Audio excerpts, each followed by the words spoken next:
Hello, I'm Dave, one of the pastors here at Journey Ministries. We are on day 5 of the Red Letter Challenge devotional. Let me read it for you. When Jesus began his ministry, he moved with an incredible sense of urgency. In the Gospel of Mark, the words straight away or immediately are used more than 40 times.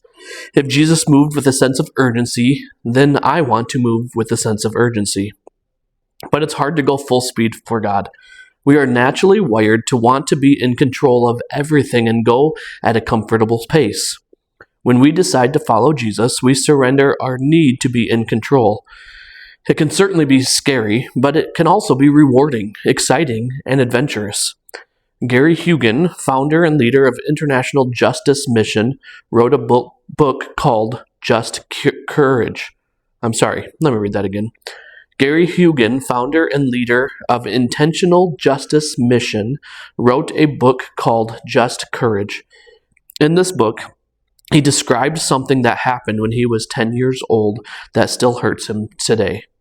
He describes a day when he was climbing a Mount Rainier with his dad and his brothers. He was the littlest, so the climb was difficult for him. On this particular day, Gary's family wanted to reach Camp Muir, but Gary looked at the huge sign full of warnings for the trail ahead and asked to stay at the visitor's center while they climbed. His dad agreed. So Gary stayed at the center and explored every corner. But as the day went on, this huge area started to feel rather small, and watching the informational video for the 6th or 7th time wasn't as interesting. He began to feel rather bored and sleepy and stuck. After the longest afternoon of his life, his dad and his brothers finally came back.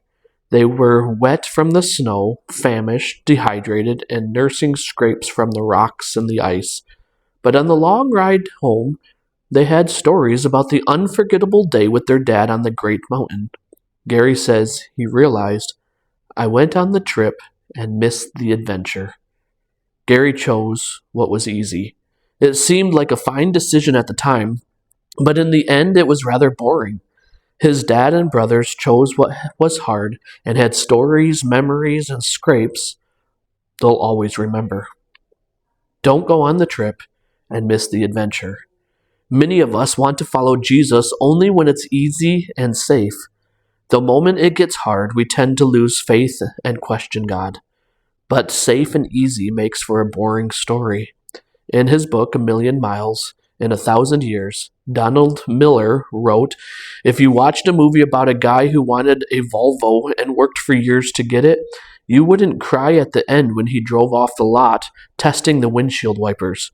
You wouldn't tell your friends you saw a beautiful movie or go home and put a record on to think about the story you'd seen.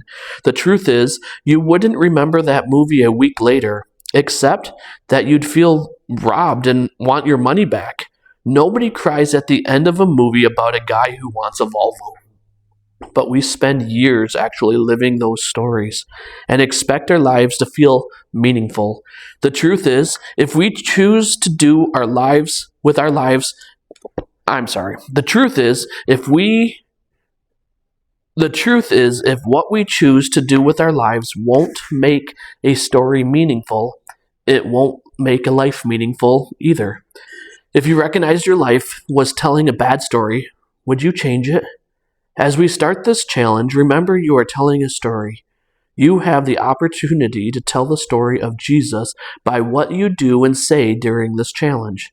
And even though it's not always going to be easy, I guarantee that if you do this challenge and live by Christ's words, you will be living a story worth telling.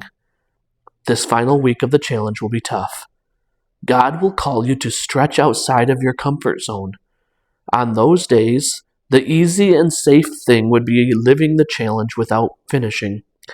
But don't go on the trip and miss the adventure. When God says go, He will always go with you. He will never leave you or forsake you.